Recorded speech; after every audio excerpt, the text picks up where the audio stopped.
Welcome back to FAMWISE. We're going to be going over some charting tutorials. So we're going to do a regular cycle, we're going to do a long cycle, and then a short cycle, and then some different things that you might be seeing, just so you guys have a better understanding of how to chart and what that exactly looks like. Let's get into it. All right, so I hope my camera is okay. The best tripod for this, but this will work and hopefully you can see, and I can always do another one too if you guys are still confused. So this is our paper charts. And we're gonna be charting a regular cycle. Let's do a 30-day cycle because that's very common. So remember that this top row here is your cycle day. So this would be what day of the cycle you were on. You guys can write in the date here, and my chart looks a little bit small compared to the paper, but I have shifted it over for you guys. So the one that you print out should be more full to the page. So there should be a bit more room. This will be the color of your mucus observation scene or your menstrual phase. This symbol will be the designated symbol for whatever observation you're seeing. You guys can put in your cervical position here if you are charting that. And it would be a good idea to chart at least one full cycle so you can kind of understand what you're looking for, preferably 3. You can write any cycle notes in here. So like the volume or quality of menstrual bleeding that you guys see. And there will be a charting cheat sheet attached to this one as well. You can write in the type of mucus qualities you are seeing, how much, and then any other symptoms here too. You guys can do your basal body temperature in this area, the time that you've taken it, any notes that you like to add. So like, let's say that you drank the night before, or you had a rough sleep, or you're sick, you can write that in there too, just to know that your temperature might be off. And then this one is just a second chart, just so you have 2 on one sheet. So let's get into a 30-day cycle. So let's just make this easy and say that the date is December 1st, December 2nd, December 3rd, and we're gonna go along and put all of the dates in there. And you can write the month at the top of the page if you wanna go back and see your charts. So day 1 of your cycle is always menstruation, remember. We started off with our period, so we're gonna color in, the red part there. I'm using markers. You can use markers if you want, but pencil crayons are easier to use. I just didn't have mine after my move. Okay, so we had our period and we had a light bleed today. So I'm gonna put in an L for light bleed. At the end of the day, I'm gonna say I used 2 regular tampons. One was full, one was partially full. So we're just gonna write 2T for 2 tampons. And you guys can really make whatever notations make sense for you, and just make sure that you understand your chart. Remember that most people are not looking at your chart. So as long as it makes sense to you, that's fine. If you're following the general rules and you want to do like a chart overview with me, I'll understand for the most part, or I'll just ask you if I don't understand something. Cervical position, we are not going to do because we are on our period. So you can either just leave that blank, you can put an X, whatever you want to do. Maybe I got cramps today, so you can write cramps in there. Remember, you'll have a bit more space. The menstrual blood was red, and the quality was more maple syrup. Now remember, the first thing that you're gonna do in the morning is take your basal body temperature. So let's just pretend that I did this first rather than going this way. So upon waking up, usually my basal body temperature drops right before my period. So likely we're gonna be somewhere around like here. Let's say 97.7. Day number 2, we wake up and we have a temperature of 97.9. So you've woken up, you've taken your temperature, you sat with the thermometer in your mouth for 10 minutes, and then you marked it on your chart, and then you can connect these 2 lines just like that. We are still on our period today, so we're gonna mark our chart in red there. And then today we have more of a heavy bleeding. We're not gonna check our cervical position. Let's say that we used 5 or more regular pads. So that would be classified as heavy bleeding, and you guys can look at your period charting cheat sheet for the amounts if you're unsure what a light day, a medium day, or a heavy day looks like. Let's say that we had some clots. So I had 1 big clot. You can write that in there as well. Maybe you were cramping a bit. And any mood symptoms you can write in. So let's say we had a bit of fatigue today. You can write that in there too. Now, paper charting is really great just to get the basis of it, but eventually, likely most of you will be moving to an app. There's a lot of different apps to help track your mood and your symptoms like that, and the FEM app is a great one too. That's what I use to track mine. You can use the Read Your Body app, which has that as well to track symptoms, or you can use a new app called Moody. So that just helps you become more aware of the different symptoms that you can see at different phases, especially because there's not a whole lot of room on the chart. But to start, we're gonna stick with the chart. So day 3, we wake up and we have the same temperature. We have 97.9.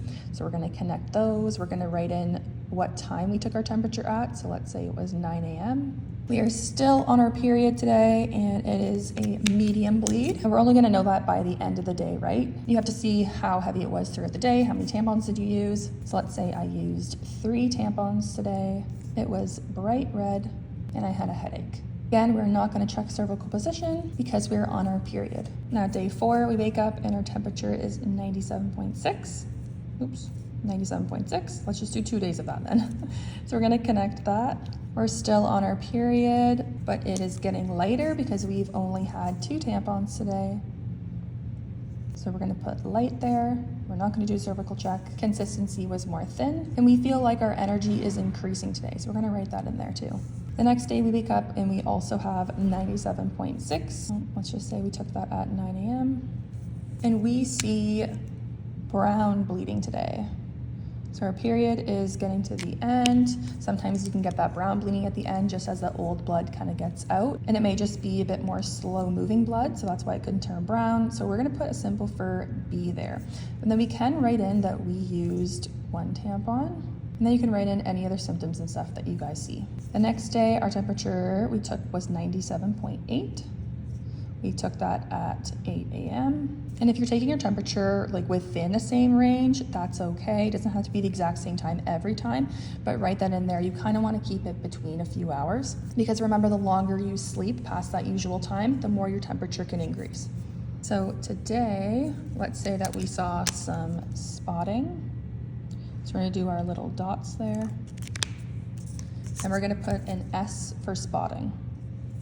We're not gonna do a cervical check again because we're still in our period. And then you can write any other symptoms that you see as well. So on day 7, we woke up and we had a 98-degree temperature. So we're gonna connect that there. And we don't have our period anymore, and we notice that we just have these dry days. So we've checked with our toilet paper. We've been walking around throughout the day. We do not feel moist at all. We no longer have any spotting. When you wipe using the toilet paper, there's nothing on there and you don't have that moist sensation across the perineum. So we're gonna dictate that with a dry day. And then we're gonna put the associated symbol of G. Now we're gonna start doing our cervical position after our period.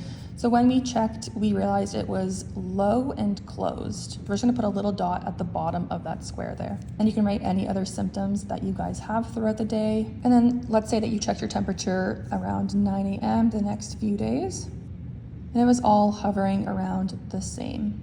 So we're gonna connect those. Let's say that you had multiple dry days. We're gonna cover those in. We're gonna put the symbol G for dry. We checked our cervical position. It's still low and closed, and we've added whatever symptoms and stuff we've seen. And then on day 11, we take our temperature, and let's say it's 97.6. We took that at 10 a.m. And we noticed that we feel moist today. So when we check with that toilet paper, we have a bit more moist feeling. And when we're walking around, we also feel like we're just a bit more moist than we were. So that would be our POC. That would be our shift. So we're gonna write EL for that moist day.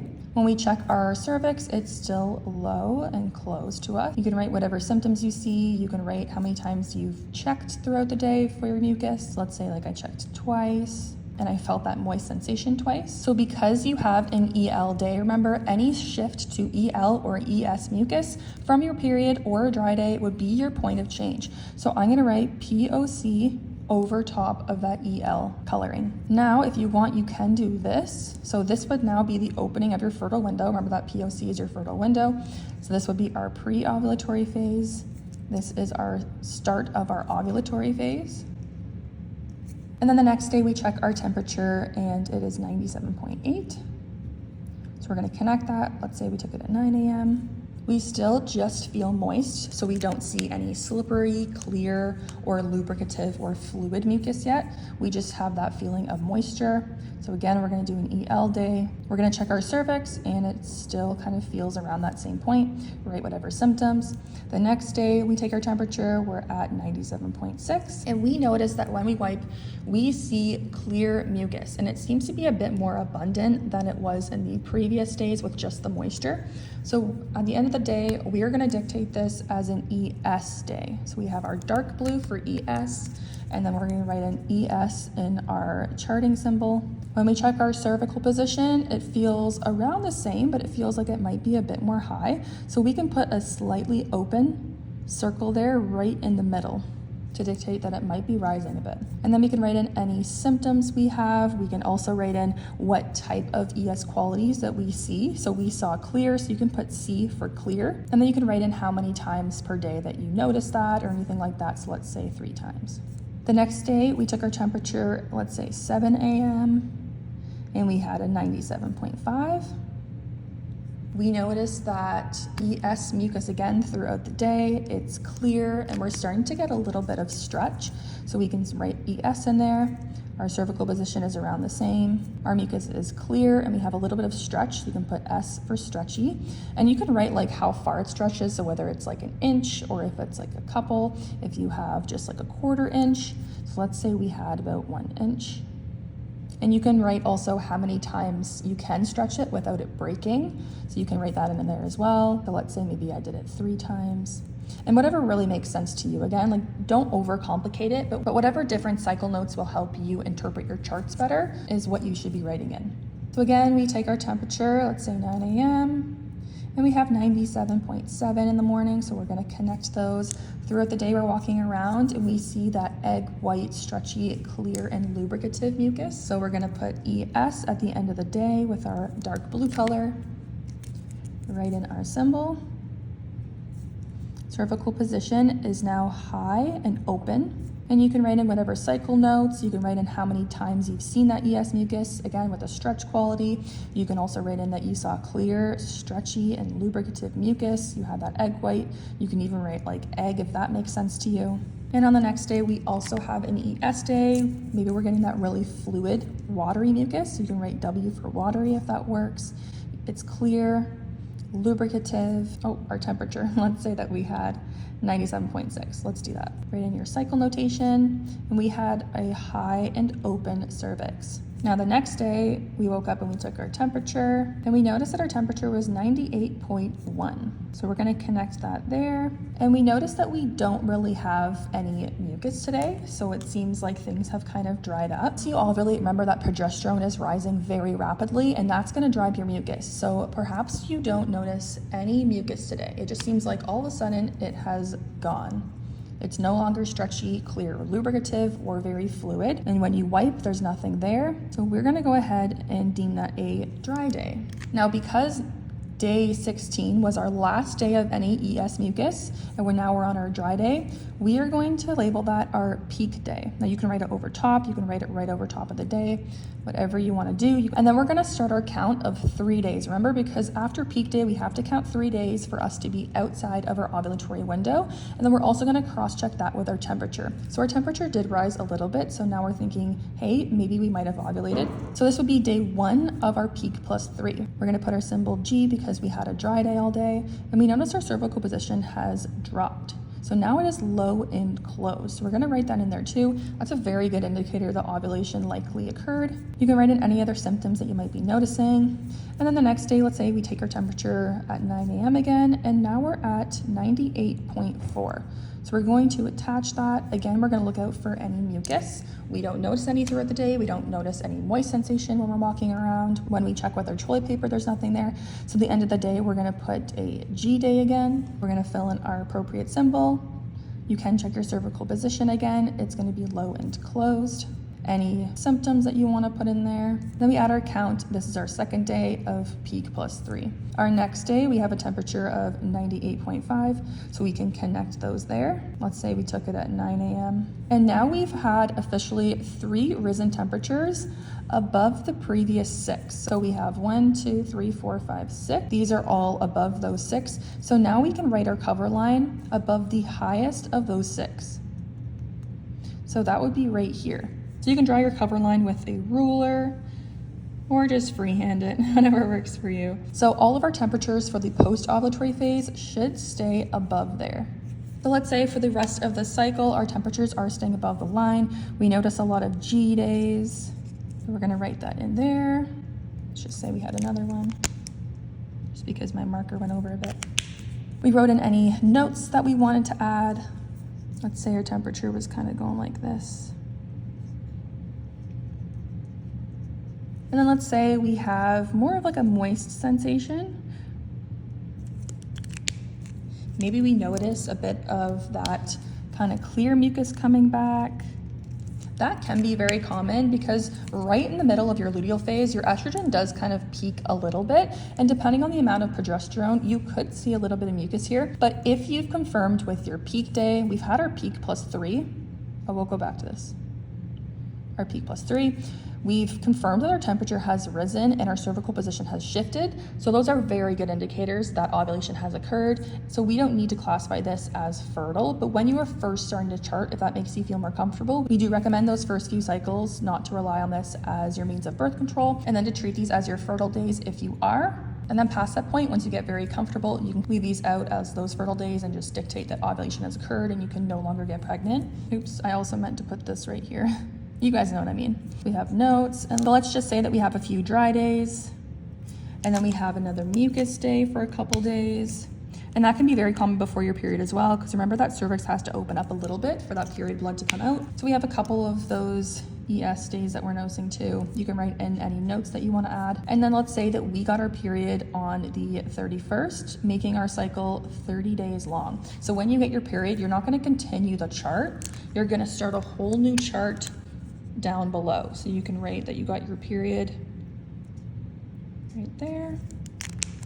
And then you can dictate how much you bled. So let's say you had a medium bleed. So that would restart the entire chart, just so this is very easy to look at as one complete cycle. So this is a very kind of textbook chart with the period, dry days. You have your clear fertile window, more dry days, and then you get your period. So remember that the switch from G to EL or ES is your POC. This is the start of your fertile window. And then once we have the last day of ES mucus, that would be our peak day. We have our count of 1, 2, 3. So after the third day, we can go ahead and say we are out of our fertile window. This would be our post-ovulatory phase. Once we've confirmed these 3 high temperatures, then we can also say we are out of our fertile window, and it ended up being on the exact same day. So from here onward, there's no risk of getting pregnant. So technically, if you wanted to, you wouldn't need to use protection or abstain, but always be safe. Remember, if you need to use a condom, please do. Before our fertile window would be our pre-ovulatory phase. So when we are determining what days we can have intercourse, remember that in the pre-ovulatory phase, the FEM rules say that you should use the evenings of alternative dry days to be safe, because this is our opportunity that we might be in our fertile window. And then after that, you can use any day once you've confirmed ovulation has taken place. So for this cycle, we have a dry day on day number 7. Remember, we skipped that, so we could do day number 8. We skip day number 9, and then we're in our fertile window, so that would be none. And then after our count of 3 days, you guys can go ahead. Let's just finish up the temperatures here. So let's say we have that. Let's do that. And then it's very common for temperature to drop right before your period. So for this cycle, your luteal phase would be starting the count after peak day. So we have 1, 2, 3, 4, 5, 6, 7, 8, 9, 10, 11, 12, 13, 14. So this chart's luteal phase would be 14 days. So let's do another longer cycle. So I filled this out here and we're just gonna talk about it. So you got your period, you have your bleeding, you can write in what you see, how much tampons you're using, so like the volume of bleeding, you can write in the color, whatever symptoms that you're feeling, and if you see any clots, so you can write that in there. We have our spotting on our last day, so we have our spots with the S.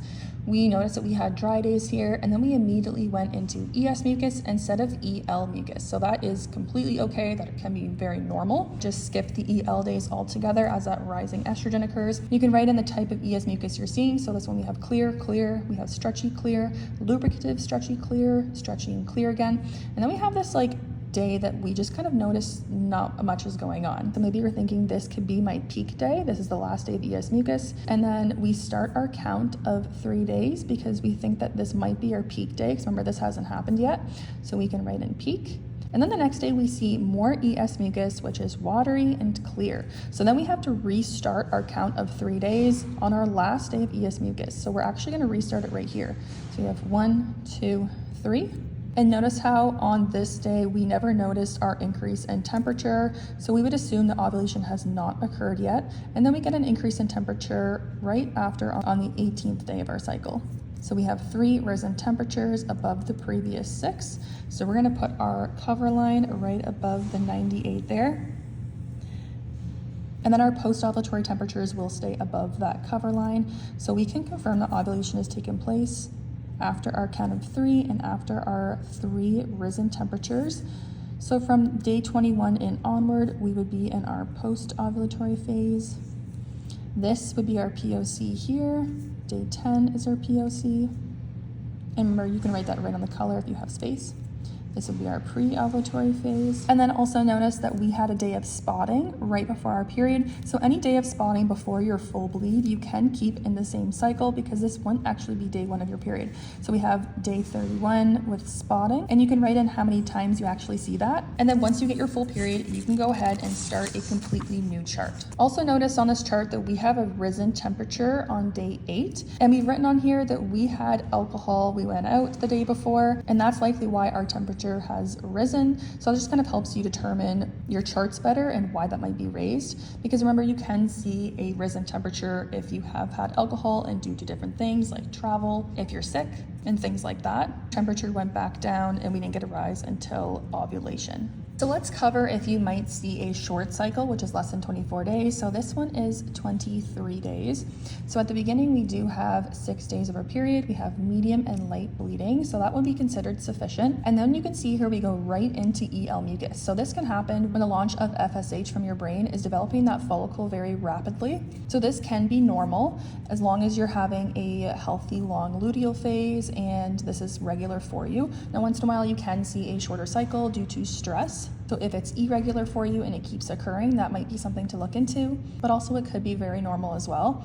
So we go right into our EL mucus. Day 7 would be our POC, and that would be the start of our fertile window or our ovulatory phase.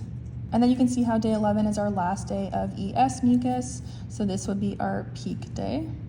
We have our count of 1, 2, 3. And you can notice that we do have a raise in our basal body temperature as well. So we do have 3 above the previous 6. So we're gonna go ahead and actually put the cover line above this one, right at that 97.9. Oh, my line got a little wonky, but that's okay. So we're actually gonna wait until these 3, so we're gonna wait until we get 3 risen temperatures above this one. So you can use this one included, but I mean, just to make you feel a bit more confident, I would include this over here and wait until you get these 3. So past this day, so although the count of 3 days is saying day 15, you'd be okay, I would just kind of wait that extra days for your temperature. So from day 17 onward, you would be okay. So we do see some yellow days here as well. So you're just gonna write in what you are seeing. So they are seeing sticky, tacky, sticky mucus. We do have some spotting on day 23. So perhaps what they're noticing here with the yellow mucus is that G mucus barrier that is breaking down right before your period. So perhaps that's what that is. And then we also have a luteal phase of 1, 2, 3, 4, 5, 6, 7, 8, 9, 10, 11, 12 days. Now, any luteal phase of 10 days or above is generally sufficient, but really depends on your progesterone levels. So perhaps we have a little low progesterone levels. You can see how our temperatures are a little bit lower and there was a slow rise here. So this cycle will be a little bit too short, but it could be normal for you as well. So now we're gonna move into doing a long cycle, and I can kind of show you what maybe PCOS or longer cycles can look like with different mucus patches. Okay, so here's an example of a long cycle. So long cycles are over 36 days long. This is an example of a 46-day cycle. This can be very common due to stress or illness, or if you have PCOS, you can see cycles like this. So basically, we are starting off with our period, and it can be a little bit longer if you've been building up that lining for a long time. So if you regularly have long cycles. So this one went a little bit past 7 days. We had some brown bleeding on day 8. So periods longer than 7 days are considered a bit abnormal. Your period can be heavier if you are younger, or if this is kind of just a one-off thing like a fluke, then it's nothing to really worry about. But if it's consistently happening, maybe it's something to look into. We have some dry days here. We notice on day 13 that we have some EL mucus. We're feeling a bit moist. So that might be our POC. So we can write POC in there. And then we have some more EL mucus, and then we see some ES mucus. So that is like increasing. So that's a good thing. But then day 16, we switch back to G. So we have to consider this, perhaps it might be our peak day. So we can write in peak day and start our count of 1, 2, 3. We also noticed that our temperature never risen. So we're thinking, maybe I didn't ovulate. It's likely that I didn't, especially if you're checking your cervical position. You would notice that it never kind of reached that high peak level and dropped back down. So you have some more dry days, and then we have some more EL mucus days. So with these longer cycles, you have to be careful, and you have to especially make sure that you're tracking your temperature and cross-checking it with your mucus as well. So we would actually note this our POC. So this would be our POC. So we're like, hey, let's just kind of take that one out of the books. This is our new POC. We have more EL mucus. We are escalating to ES mucus. So we're thinking, hey, we might actually ovulate this time. This is great. We check our temperature. We have a little bit of a rise. So we're thinking, hey, maybe I ovulated. And then it drops back down. And then we have G mucus again. And then we see some yellow days. So we're unsure of what we are seeing, or you can use yellow days when the mucus is unchanging. So remember, yellow can reflect either cellular sloughing. So it can just be normal, like cleaning mechanism. It can be due to unopposed estrogen. So the longer our cycles are, it could just be due to that estrogen acting on the cervix. So you could see that unchanging mucus, or it could be due to an infection. So just making sure you're writing what you're seeing. And then on day 28, we notice that we have more ES mucus, and it's stretchy, clear, and lubricative. We have some really watery mucus here, and that does seem to continue. And then we notice, hey, we got a rise in our temperature. So we are going to make this our actual POC. And after all these cycle events occur, we would make this our true POC. So this is actually our point of change. This would be our peak day because we noticed that we went from ES mucus to dry. So remember here as well, we are going to do a count of 3 days after our ES mucus. And then because we got more ES mucus, this is our new POC because we never got that temperature rise. And then after our switch from ES back to dry, this is gonna be our new peak day. So again, we're gonna do another count of 3. We notice that risen temperature, great sign that ovulation happened. Maybe we're tracking our cervical position and we had a high and open cervical position here that dropped down to low and closed. That can be another indicator. And we are now in our luteal phase because we have cross-checked our temperatures, which are 3 risen above the previous 6. This would be our cover line. That we are now in our luteal phase. And then we can continue our chart just down below. So we have some more dry days here. We have 1 day of ES mucus. Maybe that's just because of the amount of estrogen opposed to progesterone. It could be the opening up of that cervix to allow the menstrual blood to come out during that time. Maybe that's what we're seeing with the yellow here. It could be that G mucus barrier that is dissolving to allow that menstrual blood to come out. We still have our risen temperatures here, and then it drops right before we get our period. And then we get our period and we start all over again on a new chart. So just a quick note on this cycle, if you have a long cycle and you're trying to avoid pregnancy, during this point we would still use our evenings of alternative dry days, so you could do it here and here. But then we notice that EL mucus, this could be our point of change. So we have to dictate this as fertile, this is fertile, fertile. We have our dry days. Remember, we do need to do our count of 3 days, so 1, 2, 3. We notice that our temperature didn't increase, so we could do stuff here. We notice another POC, so again, this is fertile, fertile, fertile, fertile, fertile. Count of 1, 2, 3. Nope, temperature never risen. We have another POC, so this is again, this is all fertile. And then we have our count of 3, and then once we've confirmed that ovulation has actually taken place with our risen temperatures, our cervical mucus shifting back to dry, and perhaps our cervical position, then from day 35 and onward until we get our period over here, you would be good to go. So it is a bit more difficult when you have longer cycles because during this entire time you can only have 1, 2, 3 days. That would be less risky. Some people do have intercourse on their period, so that's really up to you. But during these EL and ES mucus days, it is not recommended unless you are using a different method. So if you're using condoms or something, or pull-up method, that would make the efficacy revert to whatever method that you're using. And if you are having these longer cycles, this would be considered abnormal. So we need to figure out what is causing that, whether it's PCOS, whether it's stress. Maybe you were just sick this cycle and it kind of pushed ovulation, because you can see here these little patches. This was the follicle growing and making more estrogen, causing that cervix to make cervical mucus. So we were potentially going to ovulate here and your body was like, no. And then it started again and it was like, no. And then it tried again and then you did in fact ovulate. So during this time just makes it very unpredictable. So we want to make this whole time just deem it fertile. And if you do want to get pregnant, you would just have sex over all of these ES and EL mucus days until you got pregnant. But keep in mind, if you are having these long cycles like this, it could affect egg quality. So we really want to try to get this down by doing different diet, lifestyle, supplements, and stress reduction techniques. Now, you could also have a cycle where it's just maybe a little bit of period, maybe you only have 3 days of your period, and you have a lot of dry days, you only have a couple EL days, and then the rest is dry, and you're having these really long cycles, you're not getting your period regularly. That might be more like hypothalamic amenorrhea, or HA, which is due to low hormones. Perhaps your body is too stressed out, maybe there's too much caloric demands, and you need to give your body more support in that sense, and maybe some extra rest. Perhaps you see mucus during every single day of your cycle.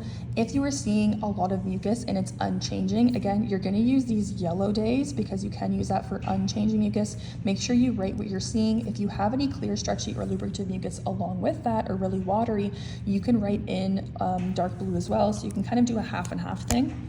So you can do like half yellow, half dark blue, or just write it in your notes. That would be something to look into in case there's an infection going on. Perhaps you just have that estrogen acting on your cervix if you have a really long cycle like this. But we want to make sure it's not an infection. And then also, perhaps we're just not checking correctly. Perhaps you need more time. You need to watch the videos again. You can reach out in the community if you need any help, and really write down what you're seeing when you are checking. So pay attention to what you feel throughout the day, just when you're walking around. Make sure you are checking your cervical mucus when you're wiping before you use the bathroom and after you use the bathroom, after exercise. These are all great times because it brings mucus forward. And then remember, when you're wiping front to back, you're going across your perineum and you're gonna see what sensation there is. So whether you feel a moist sensation, whether it feels smooth or slippery, look at the toilet paper, see if you see any mucus on there or if it's just a shiny spot. And over time, you will notice a difference. So just keep charting. And remember, we say 3 cycles to really get a hang of what you're actually seeing. So if it's confusing at first, just keep going and then deem your days fertile just in case, because you don't want to accidentally do anything on a day that could possibly get you pregnant. If you are looking to get pregnant, just stick to these mucus days. All right, so those were the charts. I hope these were helpful and you kind of have a better sense of how to chart. If you guys have any questions, pop them in the community group chat. If you want me to do any other examples, I'm happy to do so. Just let me know kind of what you're looking for. And then remember that I'll post the cheat sheet attached to this lesson so you guys can look at it and it can help you with your charting. And also, you guys, in the next module, all about using FAM as birth control.